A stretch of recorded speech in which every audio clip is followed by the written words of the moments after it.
Hello, welcome to another episode of the Maxi-Geek Show. Today is Friday, June 3rd, and this is episode number 21. So we are moving through the year. We're already in June. That means we've got, just another couple of weeks and we're half done. The week that was started off with a lot of Star Wars news, which we covered a little bit of last week. Last week we talked about, Andor, some of the Mandalorian stuff, and of course Obi-Wan. But there was more. So the Star Wars Celebration event was a 4-day long convention. So it ran Thursday through Sunday in the US. So that was Friday through Monday for us.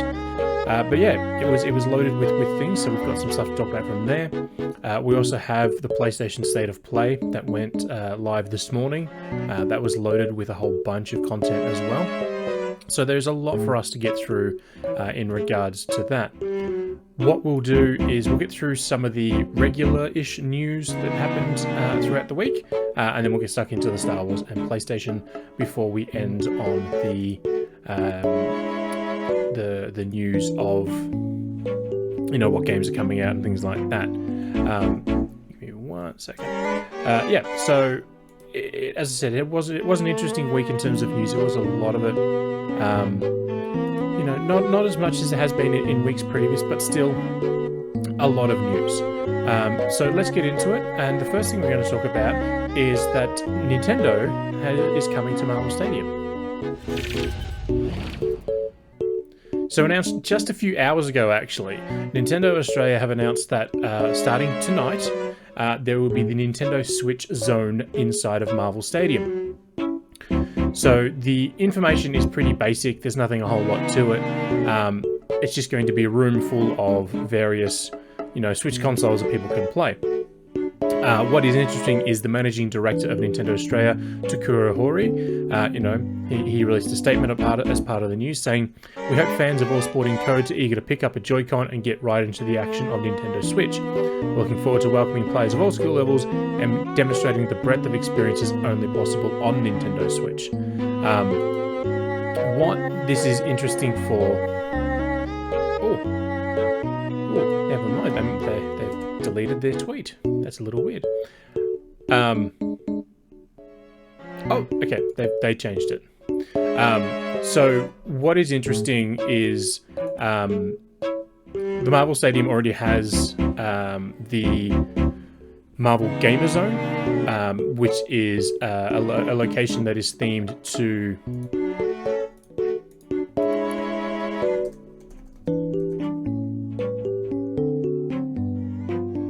It's around old school, Marvel things. So there's pinball games, there's mobile, phones and tablets so people can play the mobile games. And for a while there, Avengers was there as well. So what they appear to be doing, let me go back to the actual story, is just having a second one. So what is interesting is the Marvel Gamer Zone is at Gate 2, and the Nintendo Switch Zone is over by Gate 9. Now, they're not on the opposite sides of the stadium, so it's Gate 1 here, Gate 2 above, and Gate 9 is just below Gate 1. So it goes around that way. It's not a very big deal that they, are doing it that way. But yeah, it's just interesting. And more so because, it's one of those things where there's so much that they can do in the stadium, and they seem to be, bringing in a lot more for kids to do. So, also interesting is that, the Nintendo experience on Swanston Street, the EB Games, they closed down, a month ago, and Nintendo never made a comment about it. They just, one day it was open, the next day it was closed. So, whether or not this is the replacement for that, or this is something else, yeah, who knows? It's one of those things we won't know for, Anyway, moving on, we're going to talk about some Madden. Specifically, there's 2 bits of news for Madden. Obviously, Madden NFL 23 has, been officially announced. If you didn't think that game was coming this year, then obviously the sun rises in the west for you. But what is interesting is they've developed. They have this new technology in the game called Field Sense, which, let's be honest, it's a little self-congratulatory in terms of what they promise it'll do. For years they've been saying this. They had it. I should say Sprite. It had something to do with fire, but they had a game engine that they brought in that said they were going to do all this sort of amazing things with sports games. Then, like a year later, that got axed, and they brought in Frostbite as the engine.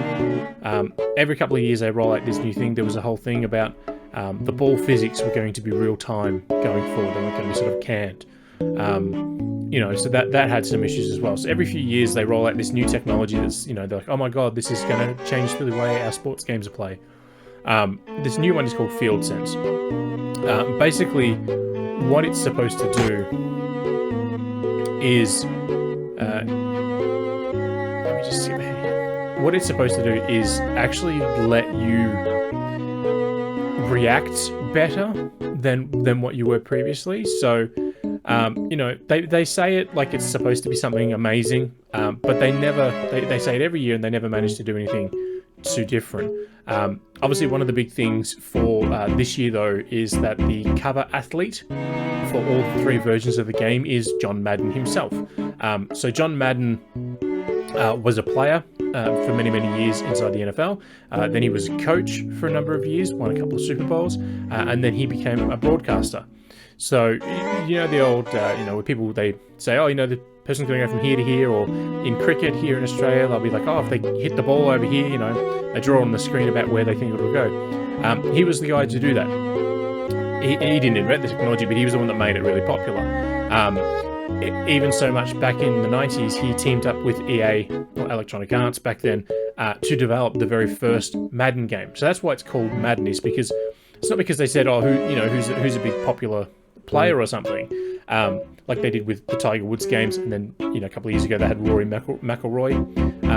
John Madden was the guy who brought the idea of a digital football game to Electronic Arts. He passed away last year. So in honor of that, all three versions of the game, both Xbox One and PlayStation 4, Xbox Series X and PlayStation 5, and the deluxe version will all feature various versions of him on it. So that's just one of those things where it's just a nice little honoration thing that they're doing. Whether or not they keep that, we'll have to wait and see. If they keep sort of embracing that the history that he had brought to the game, I don't think that'll be anything special, because why would they do something like that going forward when there's no real reason for them to go beyond that. Moving on, though, we're going to go to the world of Pokemon. So Pokemon, Scarlet and Violet were announced earlier in the year. It really surprised everyone because we just had Pokemon Legends Arceus release, and now we're already, onto the next one in the series. Obviously, this is a big thing because this isn't a remake like Brilliant Diamond and Shining Pearl were last year. This isn't an experimental thing like the Legends subset of games are. This is the full next generation Pokemon title, much like Sword and Shield were as well. So what is interesting is, they released a new trailer for it to say, hey, this is what we've got. This is what we're offering people. Come check it out. And we will have a look at the trailer in a moment. The big thing though with this one is that the game is going to allow for full 4-player online co-op.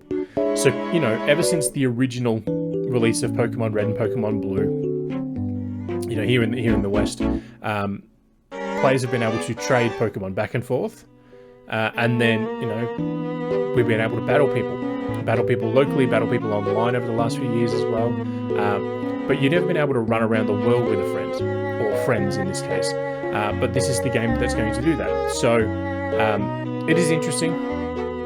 You've got your three, starter Pokemon, but we now know the legendaries, if you will. So Corodion, they just need to come up with decent names here. The red lizard-looking guy, he's exclusive to the Scarlet release. and then the purple dragon thing with jet boosters instead of legs. They are jet boosters in the trailer. It's jets, and it actually, jet engine powers up and everything. That is for the Scarlet version, as you can guess by the colors. In addition, we also got 3 new Pokemon announced. So this is Pawmi, he's an electric type. This is Lechonk, he is the pig type. And the last one is Smolviv. It's, an olive. So they're there. We also got 2 new professors for the game. What is interesting about this is that much like the games, much like the legendaries and some Pokemon being exclusive to some versions, you only get Professor Sada, who's the female professor on the left here, if you're in the Scarlet version of the game. If you play Pokemon Violet, then you only get access to Professor Turo. So whether or not they cross over at some point, maybe they're a character off in the corner somewhere, who knows. But yeah, that is it. The sort of rival / helper person is Nemoa. Okay, got the thing there. And then we just got a bunch of screens. It looks like it'll be an interesting thing, but let's just check out this trailer for the game.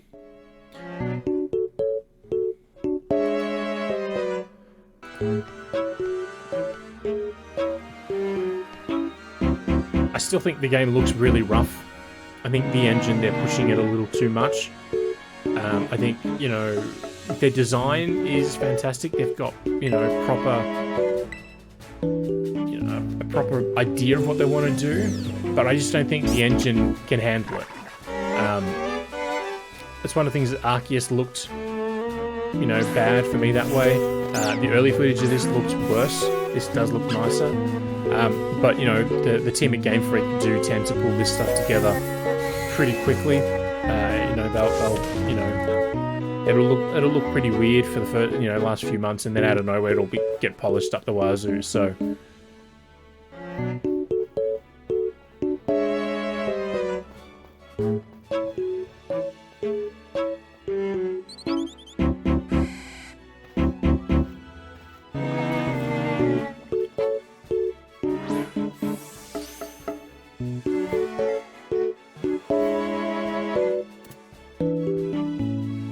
I don't know, there was discussion earlier in the year about, what region of the world is this taking inspiration from. Lechonk is a pig Pokemon who likes to, what's the word I'm thinking of? Sniff out truffles, if you will. It's not truffles, it's berries. They call it berries in the game. So, that's in France there are pigs that detect truffles. And in Italy, olive oil is a big thing for the Italian people. So it's sort of that region of, bottom of France, top of Italy, which is why we've got mountains, because they've got the Alps there. So yeah, there's just a lot going on with it. And this is the legendary reveal, which, as I said, is a little weird because it's nothing but this weird jet engine powered Pokemon. And look, let's face it, we've had ice cream cone Pokemon, we've had keyring Pokemon, but he's got jet engines. Like, I don't get why. I don't know if he's supposed to be a transformer or what. It's just so weird. But there you go.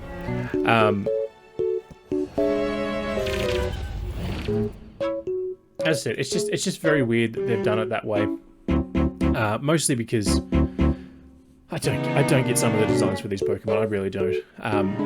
People who know me know that I've sort of faded away from Pokemon purely because they haven't evolved enough. Even in this one, adding 4-player co-op, that's great. Except half the Pokemon still sound like they're using the same sounds that they used from the release in the late 1990s. So there's plenty more that they can do for the series, and until that changes, until they prove to me that they're treating gamers actually like they're grown-ups, I'm not gonna dive in anytime soon.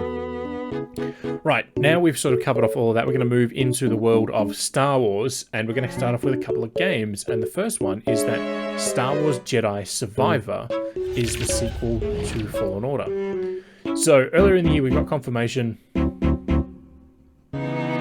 You are correct. It does. The duck Pokemon Quaxley does look a lot like Donald Duck. Definitely in colouring. He's also a very vain duck. Apparently, the official description lists him as vain, and if you don't pay attention to him, Quaxley gets quite upset. So even in that regard, it's very Donald Duck-like. How he behaves when he's angry, that'll be the key. With Star Wars Jedi Survivor, it is the sequel to Fallen Order. We did get confirmation it was being announced, or it was announced earlier in the year. We never got a title. We got the title during Star Wars Celebration. This particular one is set 5 years after the events of Fallen Order, so there'll be a 5-year gap between those events and Survivor. We do know it is also next-gen only, so it is PC, PS5, and Xbox Series X and S, and it is coming in 2023. Actual details are very scarce. We don't have a lot in terms of story elements or characters that are returning. Obviously, apart from Cal Kestis and BD1. But yeah, so, we've got a couple of stills from it as well. It looks, it's just going to be more of the same that we sort of had before. We just have to wait and see about more information. Now, EA are not hosting an EA Play event this year, like they have for the last few years. But they've said instead they will be hosting their own individual game showcases throughout the year when they have things ready to show. We've seen them doing it with Dead Space, so this is nothing too new. Sticking within the world of video games, over the weekend, Star Wars Knights of the Old Republic 2: The Sith Lords was announced for Switch. This is not a shock. This was totally, expected. The first game released last November. The fact that this one is coming so soon is perhaps a little bit of a shock. But, since Knights of the Old Republic 1 release, we've also had a Star Wars The Force Unleashed released back in April. So, Aspire are keeping the Switch and Star Wars, love affair going. At this point, it's not a question of what is next, it's a question of what won't be ported over. So we do know that they will be including the the cut content DLC. So a lot of the content that was cut from the game originally is being restored and will be added to the game as part of a free download. We don't know exactly what that will entail, but that'll be available for free for all players. Interestingly too, they have ensured that none of the on-screen prompts or menu boxes are 3/4 of the screen like they were originally in Knights of the Old Republic from last year. I think this is great. To have both of these games on the Switch is great. They are obviously available on iPhone and iPad and Android devices, so you can play them portably already. But they're all touch controls, and touch controls just don't work for me. So I'm very happy to see that both games will be on Switch. Sticking with something game related, but not actually a game, BD1 is getting the LEGO treatment. So BD1 is Buddy Droid 1, and he was a character designed by the team at Respawn Entertainment for Star Wars Jedi Fallen Order. The first time we saw him outside of that, and outside of the comics, the stories that were based around that, was in the Book of Boba Fett, when they did The Mandalorian Season 2.5. They had a BD droid pop up in the show. Now, it wasn't BD1, the colouring was all different, but it was there. This is now the second time we've seen BD1 outside the Star Wars Jedi universe, and it's basically just a Lego droid that they've done countless times. They've done R2-D2 before. They've done BB-8. They did Dio from The Rise of Skywalker. So there's a few of them around. It has some articulation. Head can move back and forth, side to side. The legs can move. It's just very much just a Lego sort of figurine that's there. It doesn't obviously do anything fancy like the Optimus Prime one that we talked about last week. That does actually transform. But it is very cool. I do like collecting the Lego Star Wars droid kits. I think those are fun to have on display. Moving away from the physical stuff, and we're going to go into the world of animation, specifically that Star Wars is creating 2 new character-focused series of shorts based around Ahsoka Tano and Count Dooku. So Star Wars had a whole bunch of stuff for animation over the celebration weekend. We got a trailer for Star Wars: The Bad Batch Season 2, which the characters all have sort of more distinguished armor, so they're not all just wearing the same basic thing. We got confirmation that Star Wars Visions is getting a second volume, but whereas the first volume of Star Wars Visions was all from Japan, the second collection of shorts are coming from South Korea, India, France, Chile, Ireland, England, and more countries, and Japan as well. So some returning shows there. In terms of new shows, though, there were 2 announced.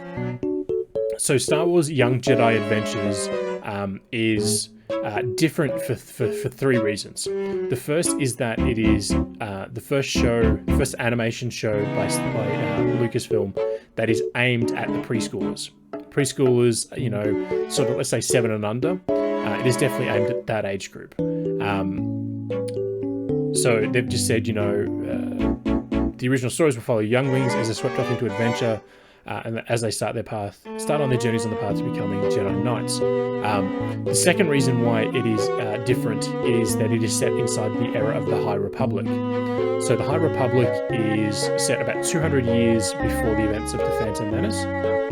So everything we know from the movies, the big screen movies, that's all what we call sort of, the Skywalker era, if you will.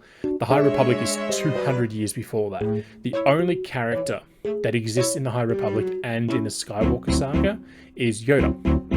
So when we first meet Yoda, he's 850, 820, 830, something like that, and he dies around the age of 900. In the era of the High Republic, especially when this particular TV show will be set, he's around 650, 700. So he's quite a bit younger. Still not a spry little chicken, but he's there. The third thing that's interesting about this is it will be on both Disney Plus and Disney Channel. So it'll be available on either platform. So for countries that have Disney Plus but maybe don't have Disney Channel, or folks that don't have pay TV, they'll be able to watch this with their kids. So it is interesting. Some of the animators that worked back at Disney on The Lion King and Aladdin are working on this as well. They're leading the show, so that seems very, very cool. Obviously, it's not aimed at adult Star Wars fans, but the developers have said that there will be jokes and there will be references in there that the older generation will enjoy. The other new Star Wars show that they announced was Star Wars Tales of the Jedi. Now, this is the one that's a little weird. So, Tales of the Jedi is telling additional tales for the characters from the prequel era of movies. Excuse me. The prequel era is what we consider Phantom Menace through to the end of Revenge of the Sith. What is interesting is that one half of the series will be focused on Ahsoka Tano, and then the other half will be focused on Count Dooku. We do know that for the Ahsoka Tano stuff, we'll see her as a baby, as a youngling, before she's sort of taken by Plo Koon into the Jedi Temple. And then for Count Dooku, we'll see his fall from the Jedi Order into becoming a Sith. So we'll see, his training of Qui-Gon Jinn, who was his apprentice, his Padawan. Qui-Gon Jinn will be voiced when he's younger by Liam Neeson's son. And then when Qui-Gon Jinn is older, when Count Dooku essentially leaves the Jedi Order, Liam Neeson is returning to voice Qui-Gon Jinn. So this will be the first time he's sort of popped back into the role in any significant way in a number of years. So what is interesting is Dave Filoni, who's currently directing Ahsoka, which we'll get into in a moment, he has confirmed that this show will get dark. It's not going to be, it's not going to be a bright and happy show. Not saying that the others are all bright and happy, but it's going to be a little darker than you probably expected. So I think it's all very cool. It is interesting, that they're doing things, that way for those characters. I mean, Dave Filoni, he created the character of Ahsoka Tano, so it makes sense that he's doing that. But at the same time, I really wish if they were going to do, if they're going to start animating all new shows, they actually do something new. We've got, as I said, the High Republic is there. There's a period of time before the High Republic. We've got the Old Republic, which is technically no longer canon because Disney reset everything. But they've got so many other things to do. So I'm not sure that we need to know about Ahsoka's formative years or Count Dooku's fall. But hey, maybe they'll be very, very good things. They generally don't do much wrong in the animation world. Star Wars Resistance is probably the first flop from them. They haven't had many shows, but this is going to be one to watch for sure. Speaking of things to watch, we know that Ahsoka is in production at the moment. They're filming it, but at Star Wars Celebration, we learned more about what is coming. So Ahsoka is the live-action show with actress Rosario Dawson playing the titular role of Ahsoka Tano. It is set during the same time period as The Mandalorian and the Book of Boba Fett, so a few years after the end of Return of the Jedi. At Star Wars Celebration, we got confirmation that actress Natasha Liu Bordizzo, who's an Australian, is playing the role of Sabine Wren. Sabine was a member of the Rebels crew from the animated show, and her and Ahsoka sort of left together at the end to go and find Ezra, who used some space whale that can enter and exit hyperspace at will to get rid of Grand Admiral Thrawn. It got weird. But we also know that Hayden Christensen is, in the show as well, playing Darth Vader and Anakin Skywalker.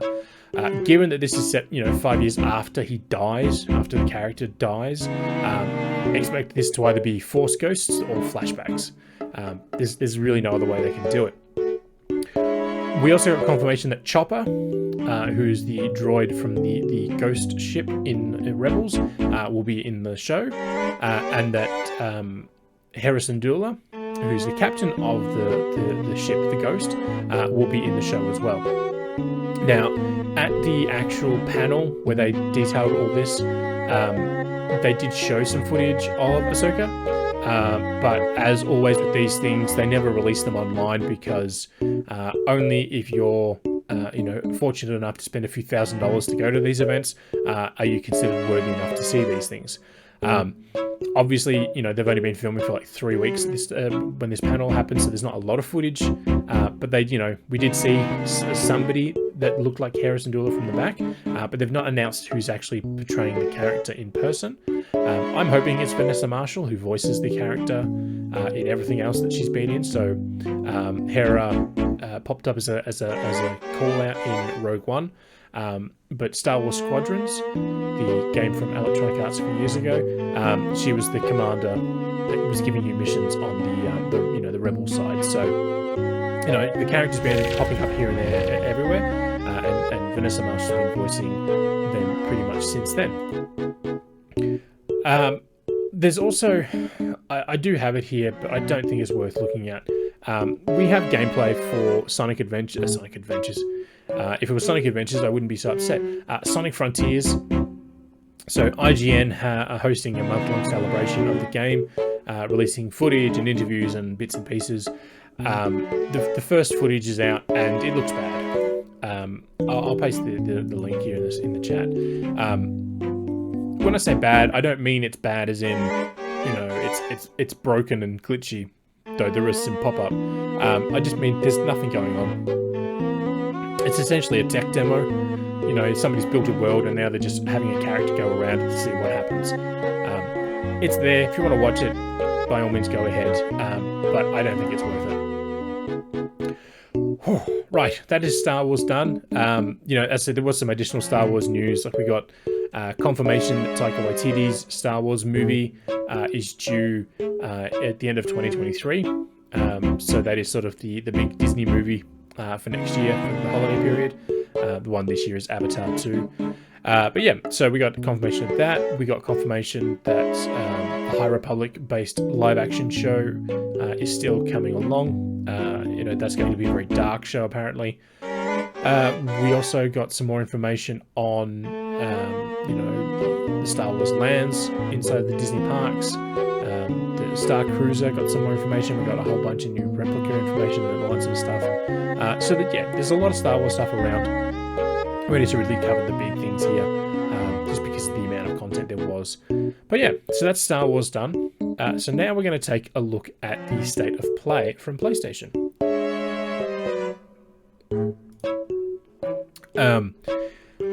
Right.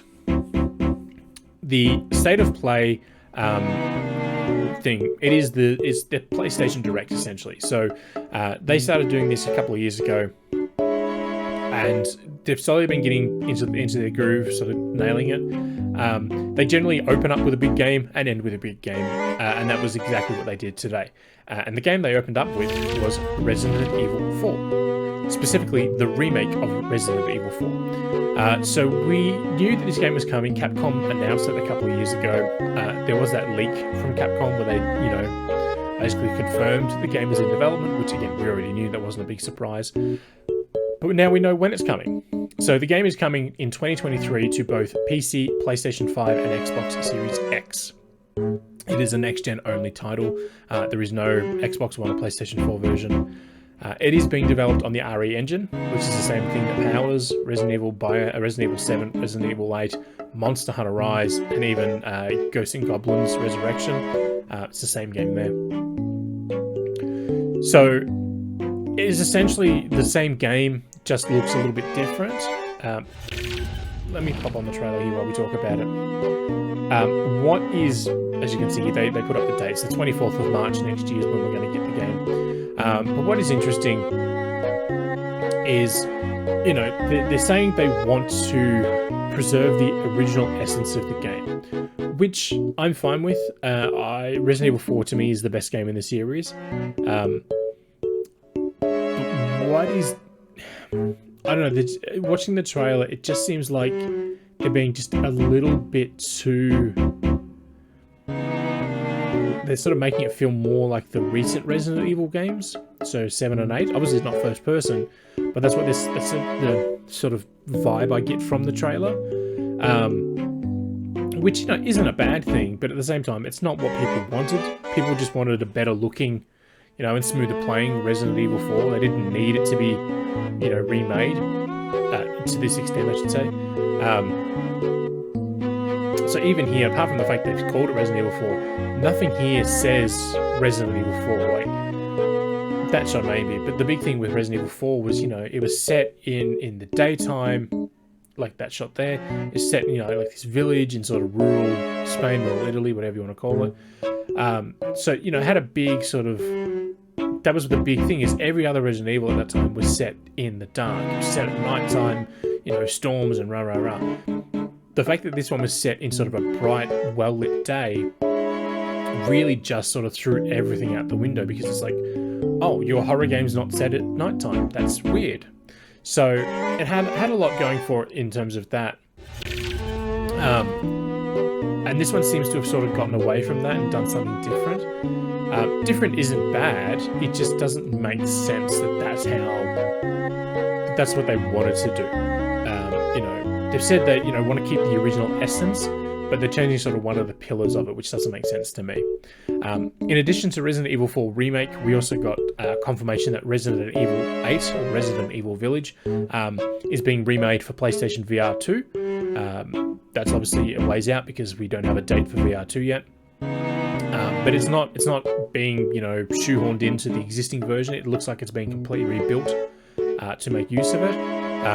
The controllers, the Sense controllers from the PlayStation VR 2 will, you know, be independent hands in the game. So, you know, you can do independent actions if you're using a knife and a gun, so to speak. So that could be very cool, but it's literally just going to be the exact same game as we've had before. Speaking of VR, they did have confirmation that No Man's Sky is coming to PlayStation VR 2, and Saints and Sinners, The Walking Dead Saints and Sinners Chapter 2 Retribution is coming to PlayStation VR 2. That is also coming to PlayStation VR later this year, which we knew about, but the fact that it's coming to VR 2 is interesting. The game that everyone wanted to tune in for, though, for the VR side of things, was Horizon Call of the Mountain, and we got a good look at that this time. So we had sort of a bit of a, like an 8-second clip, last year shown off for it. But the game itself, we got a lot more information about it this time. So let me just throw on the trailer here while I talk. What is interesting is there are two sides to this game. There's two modes essentially. There's a story mode and an experience mode, if you will. The story mode has you playing as Rias, Rias is a former member of the Shadow Kaja warrior tribe, and while you're trying to redeem yourself, in after having done whatever the character has done, you basically discover that something's going on that's causing problems in the kingdom, in the realm, and so what Rias does, who's someone who's very proficient with archery and climbing, decides, hey, I'm going to go find out what's going on and sort all this out. What is interesting is they seem to be doing a lot more with the interaction with the hands. We've seen games from like Crytek, which is the Climb and the Climb 2. They were very just focused on climbing, but this one seems to be a lot more world interacting than anything else, which I think is very, very cool. They're using, obviously, there's the sense controllers, making a big deal out of it there. The combat, as you can see here, does seem a little bit slower for obvious reasons. You're in VR, you don't want to be having people roll all over the place as they try to dodge these attacks. So slower combat makes some sense, but it's at the same time it doesn't really feel like Horizon. Outside of the story mode, the other mode is what they call the River Expedition, which is what we sort of saw at the start there. River Expedition is basically an on-rails experience. They haven't described it clearly, so I'm not sure if it's an experience or if it is a full-on, story mode. But basically, they've explained it as you can give the VR headset to somebody who doesn't play games and let them experience the world of Horizon, which makes me think it's not a full game because, otherwise people would be dying pretty quickly. So we have to wait and see it on that one. As I said, they're not giving a lot of details, but it does look cool. The game itself looks pretty good. Obviously, as a VR title, they tend to be a little weird in their presentation. Nothing specific in terms of, it looks bad for this exact reason, but because they have to render so much more of the world, it just, there's a distinct drop in quality. It still looks very much the same, but, they know what they're doing in terms of prioritizing what they need to do. In addition to Horizon going to VR, we got confirmation that SpiderMan is going to PC. So PlayStation announced a while ago that they were bringing more of their titles to PC. So we've got Days Gone on PC, God of War, Horizon Zero Dawn is already on there as well. The Uncharted Thief's Legacy collection, the one with Uncharted 4 and Lost Legacy, those are due sometime soon. They're still not dated, but they may be out soon depending on how accurate that Epic leak was.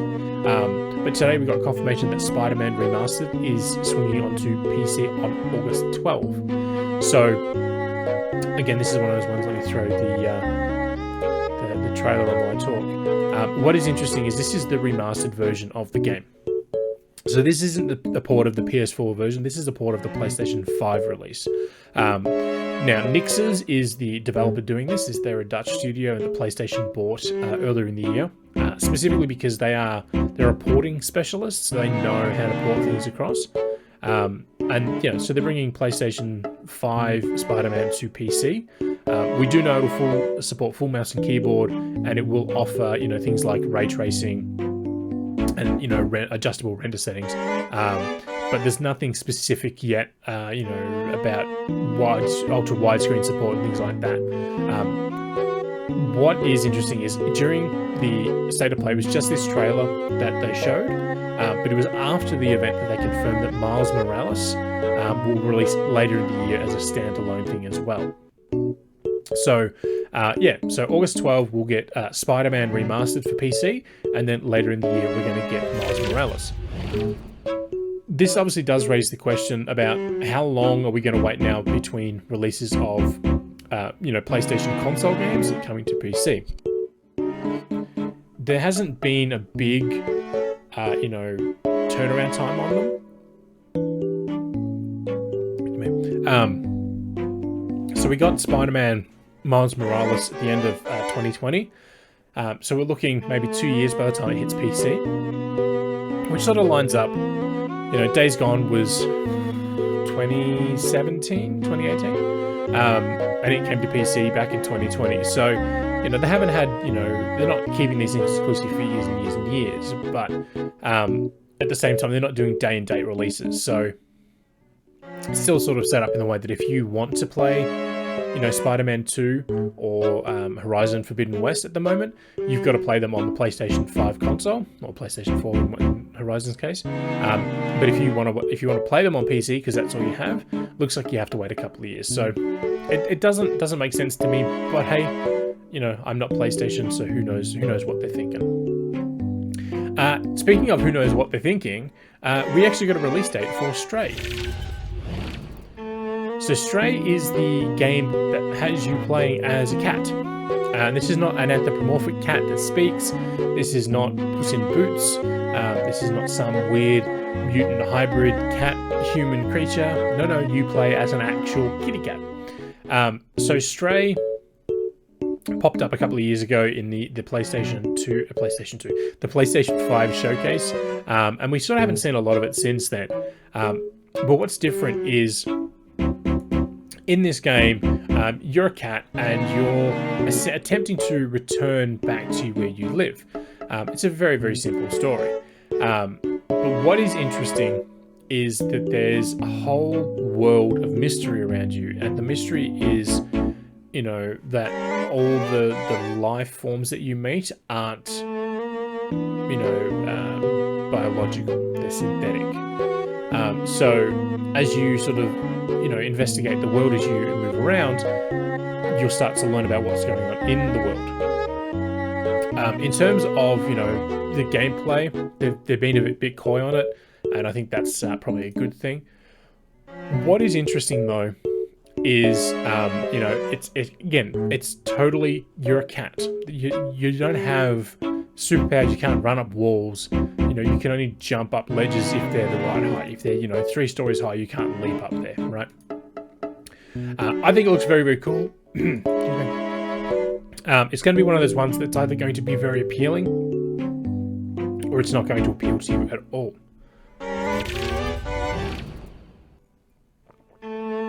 What is perhaps the most interesting aspect of it is that when the game does release on July 19th, it's going to be one of the first games included in the PlayStation Plus Premium and PlayStation Plus Deluxe bundles. So that service has launched in parts of Asia and Japan. It's launching in America very soon, and we're getting it here later in June.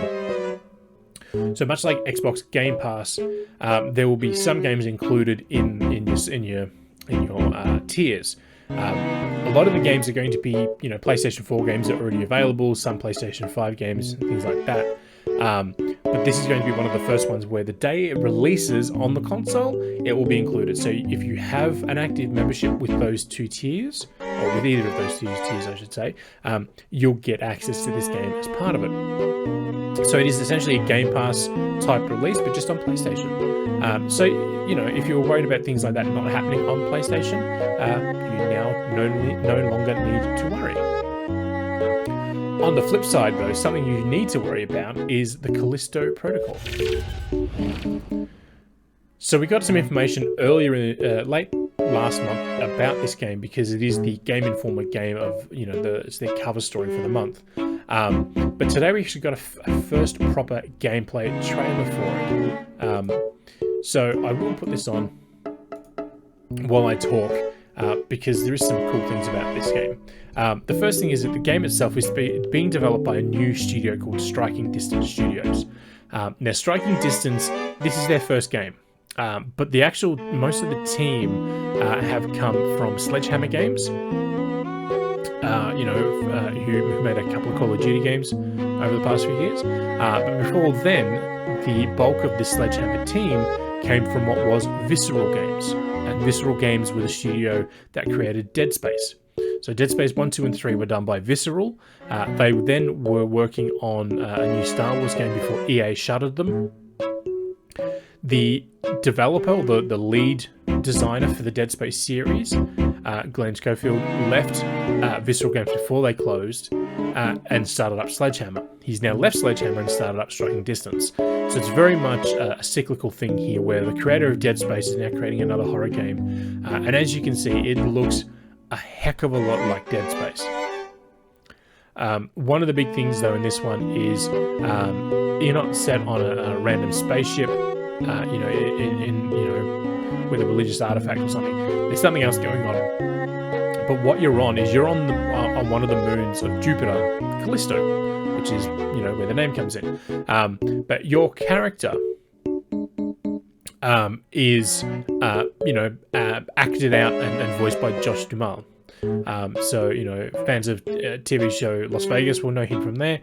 He's also one of the staples of the Transformer movies, the live action ones. So there is a lot going on. Obviously it is a very gory game,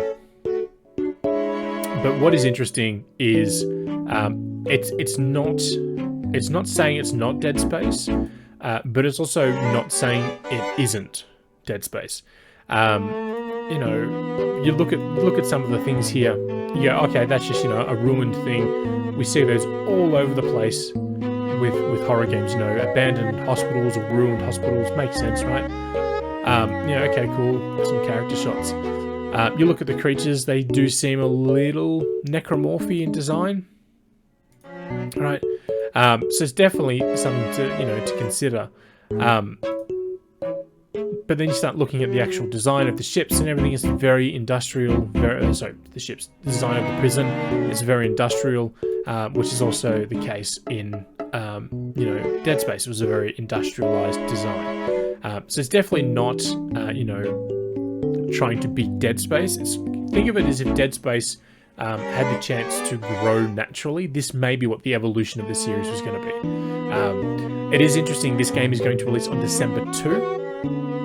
So the Callisto Protocol is releasing on December 2 for PC, PlayStation 4 and 5, and Xbox One and Xbox Series X and S. And then next January 23rd will be the Dead Space remake for PS5, Xbox One, and PC. So it's going to be interesting to see the next horror game from the creator of Dead Space, and then 2 months later, the remake of Dead Space. So yeah, that's going to be very, very interesting to see and how all that shapes out. Something that did sort of pop up out of nowhere and did sort of go, ooh, hey, that's a little different, is a new game from developer Roll7.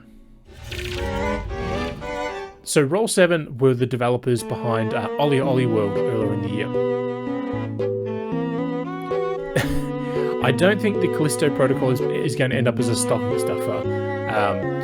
If they do, either the parents know they love horror or the parents have no idea what's going on. One of the things that I didn't mention but is interesting is for about 6 months, Krafton, who are publishing the game, they are the publishing company behind PUBG and that universe. For a while there, they were saying that Striking Distance Studios were developing the Callisto Protocol as part of the PUBG universe.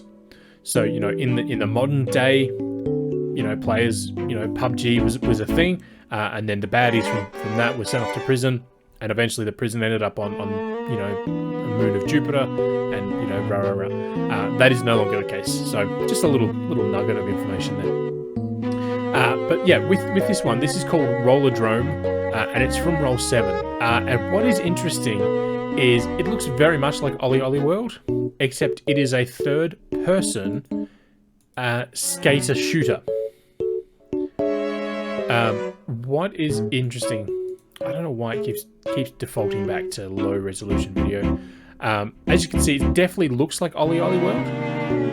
It's got that same sort of, comic book design aesthetic, but it is a third-person shooter game. And when I saw this, I was like, oh, it's kind of like Roller Champions, but with guns. No, there's no multiplayer in this. It is a single-player adventure. You play as a singular character, and you've got to try and make your way through, the storyline, which are the arenas. And it's one of these things where if you enter, you either win or you die. So yeah, it is a little interesting. As I said, the moment I saw the style, I was like, no, this is definitely Roll 7. And I just assumed it was the next expansion for Ollie Ollie World, because we've got the first one coming out in a week or so, but they've still got another one coming, so I just assumed this was just that. But no, it's an entirely new game. So yeah, busy bees over at Roll 7. But yeah, I think it looks cool. It kind of reminds me, it's a little bit more like Dark Horse comics from the 90s in its visual style, but it has a little bit of My Friend Pedro. If you've played that game, that's a lot of flipping and shooting, so it kind of feels like that, but in 3D, on skates. Yeah, it's very weird. I think it does look very, very cool. As I said, there's obviously more going on than what we're seeing, but yeah, I think it could definitely be a fun game. What is interesting though is that it's out on August 16th, so it's not as if this is just the reveal of it's coming in a year. It's coming out this year, so Roll 7 will release 2 games in 1 year, which is very unheard of for them. They were very much just a one game at a time studio. What is perhaps the weirdest thing is that the game is not coming to Xbox. The game is PC and PlayStation only, which makes some sense, I suppose, that it's just going for a group of platforms. It may come to Xbox later, like Tunic, that was announced today, is coming to PlayStation in September, and it's only been on Xbox and PC up to this point. But this is, Roll 7 is a multi-platform developer.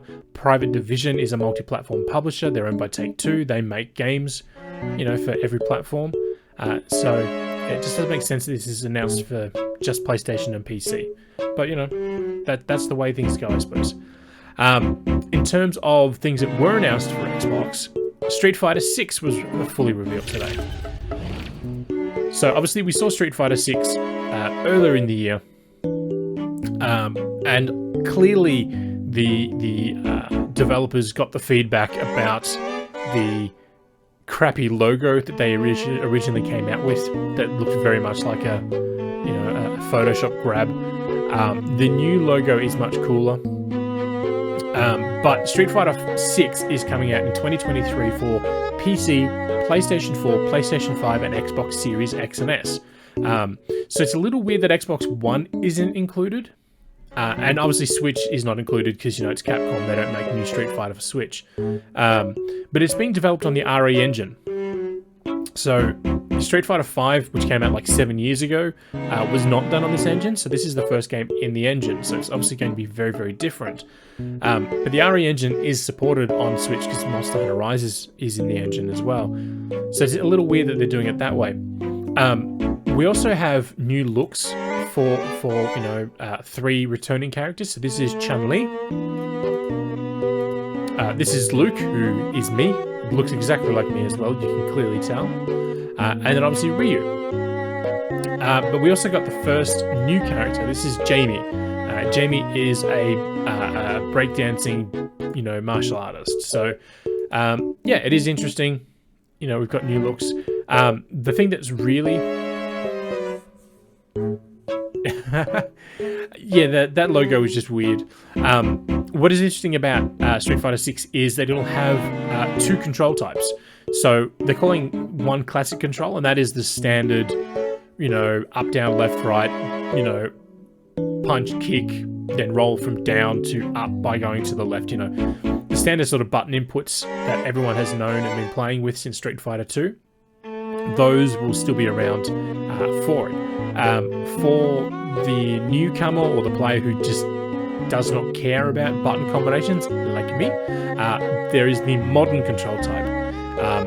The best way I can think to describe it is the modern control type is the, you know, the C stick from Smash Brothers. So Smash Brothers lets you do, you know, press left and hold down, you know, press and hold B to charge up a smash attack, right? And that's one type of attack, or up and B for another type. Or you can just flick the C stick. So modern control type seems to be removing the combinations of, you know, pressing all these buttons in one particular sequence to trigger an attack, to just pressing a button for an attack. Street Fighter 3D on the 3DS did that as well. They just let you tap buttons on the screen to execute moves. This is probably, so the control scheme is very, very cool. That's exciting stuff. New character, sure. New engine, sure. This, however, is perhaps the most exciting thing. Street Fighter 6 is going to offer real-time commentary for the fights. So the fights will be there's an English audio and a Japanese audio. So much like Madden and MLB The Show and FIFA, there will be commentary on the fight. So if you manage to pull off, you know, a perfect dodge or perfect block, and then transition into a heavy attack and deal some big damage, the commentary should reflect that. So it's not going to be golf commentary where it's all very quiet, everyone's talking very smoothly. You know, I would play the video, but they get very excited in the footage that's there. So this is meant to be real time. This is not a replay thing only. This is as you're playing, you can have them making these calls, saying these things to you as they go through, which I think is fantastic. You know, we're 30 years into the series, 35 years, and this is the first time we're getting something like this. So it is very, very cool. Yeah, so that's sort of what the Tabs in the Twitch chat has mentioned about the tapping of the moves on the 3DS. It just took away that complexity. So Street Fighter as a series, you know, they've added more characters, they've added more moves, but everything just gets more and more complex. So if you ever played the original Street Fighter, which many people have not, that was a very basic game. Street Fighter 2, you know, took, you know, the 5 moves that each character had and, you know, tripled them, right? And then Street Fighter 3, not to mention all the various sub-versions of those games, they kept just adding more and more and more and more and more and more and more and more to it. So when Street Fighter 5 was announced and released for PS4 and PC, the game was absolutely bloated with move content. You know, there were specialized tutorials on it and everything. But unless you were counting frames and you know, memorizing these, you know, some of them are pretty complicated inputs. You know, you feel like you're doing a Naruto hand sign, you know, to do these things. The games just were not welcoming to a lot of players. Especially if you went online to start playing against other people. You know, if you got matched up with someone who plays these games pretty regularly, you just get dominated. So that's what I think they're doing with this second control scheme, this new control scheme, is that, you know, they're welcoming more players in by saying, hey, look, you know, you can just move with this, press these buttons, and you'll do the big attacks, right? You can still just do mash, punch, and kick and all that sort of stuff, but it sort of just welcomes everyone in with a more level playing field, which I think is very, very, very, very welcome. But yeah, so live commentary is in there as well.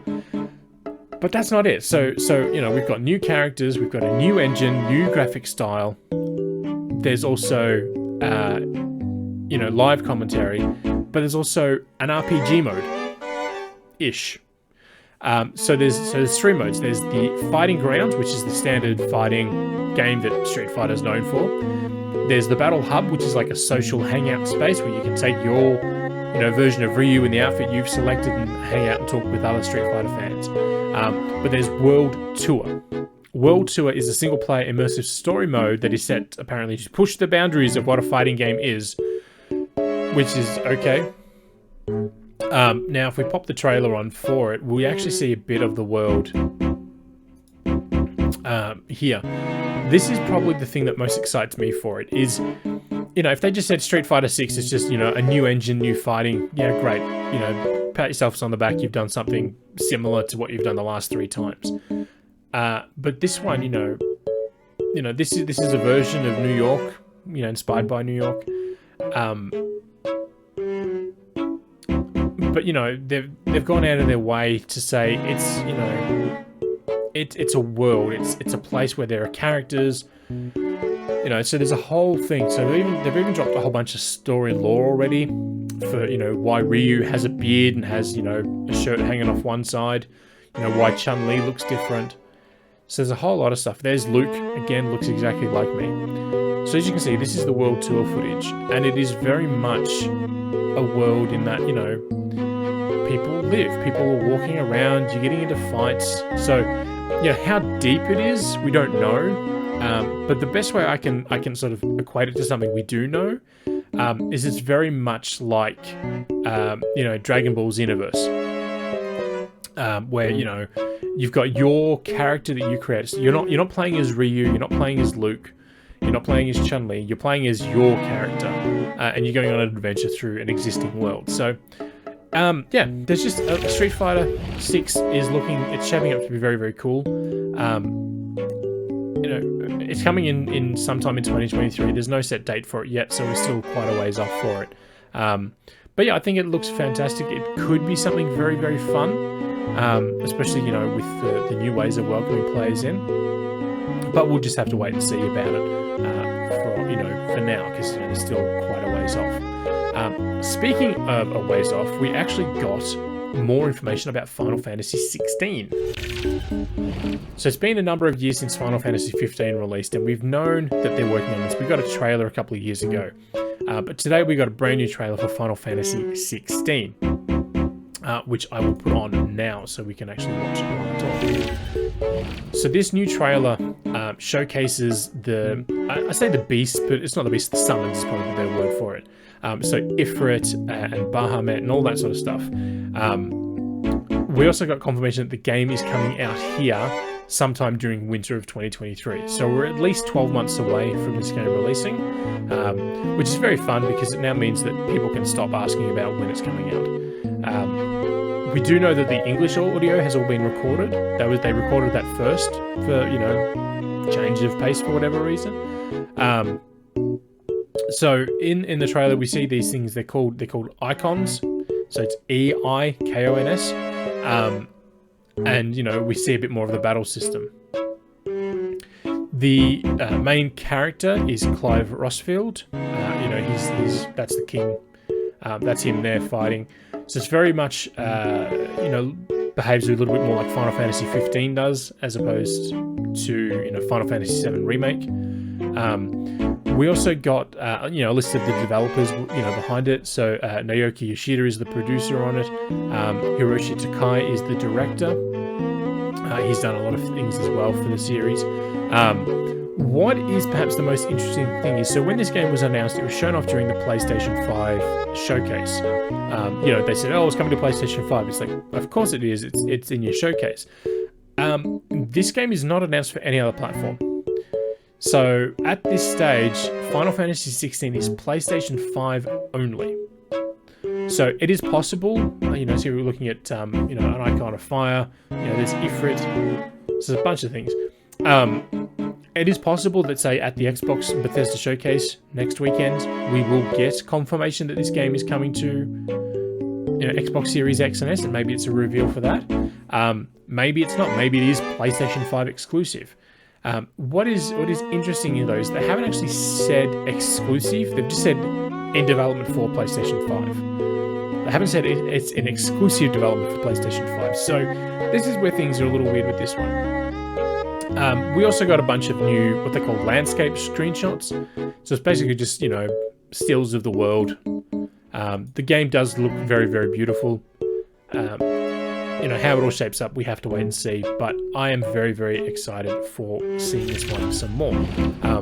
People that know me know I'm not a Final Fantasy person. I don't think the series is all that exciting. Not because it's bad.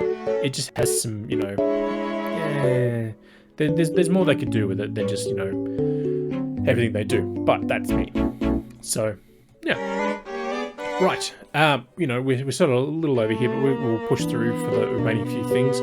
I do want to highlight, obviously, you know, the State of Play sort of kicked off our not E3 period, but there are some more streams coming. So there are more streams than I have in my list. I've got updated. I'm missing a few here. But these is sort of all the streams that are happening over the next week and a half. So we do have one at the very bottom, which is in like August. That's fine. I just put it in there as a bit of a joke. So the State of Play was today. That's fine. Next week on the 7th, so Tuesday morning, will be the limited run games showcase. So normally this is just where they say, hey, we're bringing this game to, you know, PlayStation. This game's coming to Switch. Rah, rah, rah. Hey, we're going to reproduce, you know, Donkey Kong 64 on the Nintendo 64, right? Stuff like that. But they do occasionally have game reveals to say, hey, this game's coming to this platform and we're doing a physical release for it. So that's there next Tuesday. Next Friday at 4 a.m. These are all Australian Eastern Standard Time times. I will pop the full article in the chat there so you can see times for your zone if you're not on the East Coast. But the Summer Game Fest will kick off on Friday at 4 a.m. Last year's one went for about 3 hours. Hopefully this one doesn't go for that long as well, because it was bloated last year. But, you know, it's there. Immediately after that ends will be Day of the Devs. Day of the Devs is run by Double Fine, so the folks behind Psychonauts, you know, the Grim Fandango remaster, things like that. It is designed exclusively to showcase a handful of games. So developers can submit their games to the company. They get sort of voted on and then picked. And the ones that are picked are then presented in this, you know, it's kind of like an indie world where the developers talk to the camera. But in this instance, it is more about, you know, a curation of hand-picked titles. So that's there. Also next week, starting on Tuesday, is Netflix Geeked Week. This is Netflix cashing in on the week in question. This is the week before E3 was meant to be on. But what is interesting is each day is dedicated to a specific thing. That's right. So you don't have to watch all 5 days, because it is 5 days worth, to see, say, you know, the trailer for a movie. So the first day will be dedicated to series, right? So there will be no movies in that show, in that session. It's all going to be things. So Umbrella Academy, you know, if Lucifer was still going, Lucifer would be in there, things like that. Stream number 2 will be all about the movies.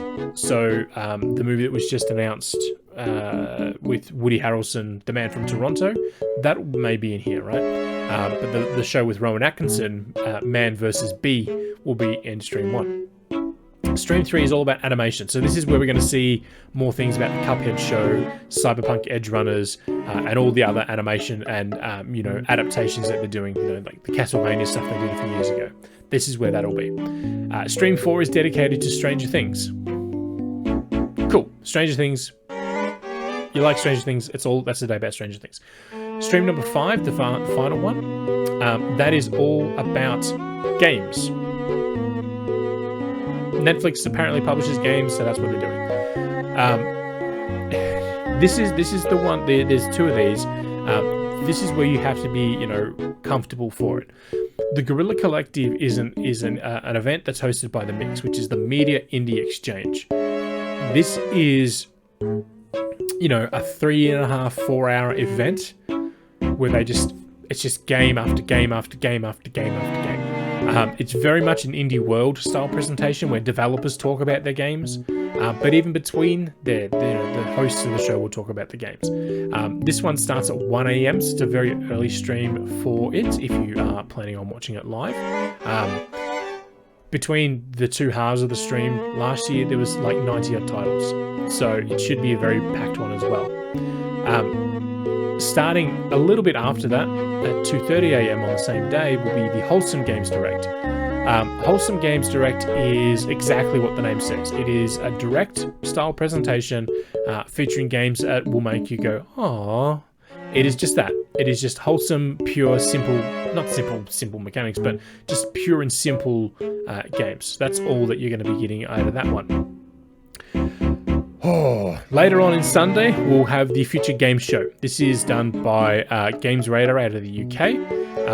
This is going to be like the one that they did earlier this year. It's going to be like the one they did last year. It's going to be like the one that's coming up in August for Gamescom. It is essentially, it's an Xbox presentation, a state of play, Nintendo Direct, but for everything, right? So there's no focusing on a single platform. It's just, for everything that we have.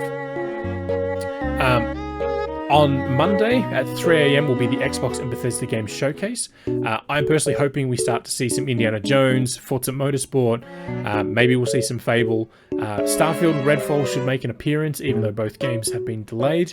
Obviously, what are Obsidian doing? Well, we know they're working on Avowed, Grounded, and The Outer Worlds 2.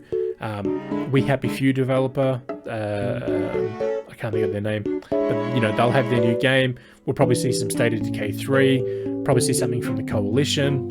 We might see some content for Halo Infinite. So there's just a lot, for these things. And obviously the Activision deal, we may see some Activision related content pop up in here. Not saying it's going to, but they may, get ahead of things there. After the Xbox showcase, we'll see the PC Gaming Show. And this is, again, just like the rest of them, but it's just focused on PC. So this is the show where we saw things like, Metal Slug Tactics last year. That is now coming to Switch, but it was announced here. I'm not revealing any Nintendo Direct, but we'll get to that in a moment. On the Tuesday, so both the PC Gaming Show and Xbox are on the Monday. On the Tuesday morning is the other half of the Guerrilla Collective. So they call it Guerrilla Collective 3.5. That is a better one. It's at 6 a.m., whereas the other one's at 2 a.m. So it is there. Now, I have got in here the Nintendo Direct. So as Tabs mentioned in the chat there, Nintendo have traditionally hosted a Nintendo E3 Direct, on the Tuesday of E3, so the first day the show is open. That is traditionally Wednesday 2 a.m. for those here in Australia on the East Coast. What they generally do for this is they announce it like a week out. They announced last year's basically this time last year, so sort of a week and a half out. There's been nothing from them yet, and that is probably because there is no E3. So last year there was still an E3. It was a digital-only event. It wasn't great, but it was still there. So it was still branded as Nintendo at E3. And one of the big things is that they shove the Treehouse Live component in afterwards. So they host their direct, their 45-minute direct, and then they pivot into Treehouse Live and they talk about half a dozen games for 5-6 hours. They may not be choosing to do that this year, the Treehouse Live stuff. They may elect to do the direct at their own pacing because, if there's anything we know about Nintendo is Nintendo's gonna Nintendo, which means, they'll do things whenever they feel they're ready to. So just because we've had the same direct, on the same day for the past 8 years, doesn't mean it's going to keep being that way. So that's there. And as I said, the THQ Nordic Digital Showcase is on August 12th, so it's still a ways off for that one. Destroy All Humans 2 just got dated. It's coming out like a week after this showcase will be on. But last year we got a lot of stuff from them, so we should have some more as well. But yeah, I've just got to add more in there. There's the Upload VR Showcase coming as well. So yeah, there's still plenty of things to come through. We'll speed through these next two stories, but we now know the June games for Xbox Live, Xbox Game with Gold members. So Haven Colony and Project High-Rise Architects Edition are the Xbox One games. And then for the Xbox 360, Xbox One, Xbox Series X and S, we have Super Meat Boy and Rascals. Rascals is cool because that's an Australian developed title. On the PlayStation side of things, we got God of War is available there, as long as Nickelodeon All-Star Brawlers and Naruto to Boruto whatever that one was called. Naruto Bordo Shinobi Striker. Interestingly, the PlayStation 5 game of the month is the Nickelodeon All-Star Brawl. So yeah, those games are all available now. If you have the active membership, you can go and claim them for yourself.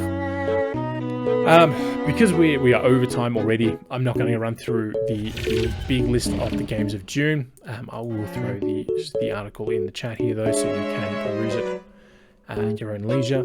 But it is a big month. You know, May was pretty quiet. April had some things, but it was still pretty quiet. But we're back to a big one. You know? So Diablo Immortal's now out. Elder Scrolls Online, their next big expansion hits next week. Star Wars, as I said, hits Switch next week. Demon Slayer lands on June 10 for Switch. Same day as Mario Strikers for Switch. And the same day the Quarry lands for all other platforms. So June 10's a big day. June 16 we get Redout 2 and Starship Troopers Terran Command. That looks very, very cool. You know, Fall Guys is coming to Switch and Xbox and PlayStation 5 on June 21st. And it's going to free to play on that day. That is also when the Shadowrun trilogy will hit all the platforms on June 21st, and that's when Elder Scrolls expansion hits consoles. Also, Wreckfest. We actually got a gameplay trailer today for Wreckfest, and it looks a lot better than I thought it was going to. Capcom Fighting Collection is June 24, a day after the Sonic Origins Collection. Both of those are hitting all platforms. Fire Emblem Warriors 3 Hopes is hitting June 24th, and there should be a demo for that out before the game releases, so you can sample. And then on June 30, you know, the last day of the month, we get Monster Hunter Rise Sunbreak, Rabbids Party of Legends, and Outriders World Slayer, and Cuphead The Delicious Last Course. There's 4 big releases on the last day of June. So as I said, it is an absolutely loaded month of content. So I did speed through that for obvious reasons, because I said there is a lot in there. But, you know, please have a look at the full story for all the details. Before we sort of sign off for the day, let's have a look at the forecast for the next week. As I said, today is obviously June 3rd, so we're looking at games releasing anywhere between Saturday the 4th of June and next Friday the 10th of June. And for that, there's not a whole lot, he says, lying out his at his bum. So on June 8th, we get Star Wars Knights of the Old Republic, The Sith Lords for Switch. And then also on PC, the Cycle Frontier will be available for players there. On June 9th, Even If Tempest, it's a visual novel game coming to Switch. And then Tour de France 22 is coming to all other platforms as well. As I said, June 10 is a big game. So June 10 we'll see Demon Slayer, Kimetsu no Yaiba, the Hinokami Chronicles, arriving on Switch. It is already available on other platforms. Mario Strikers Battle League will arrive as well on that same day. For those interested in it, there is a first kick trial happening this weekend. 6 1-hour sessions are available.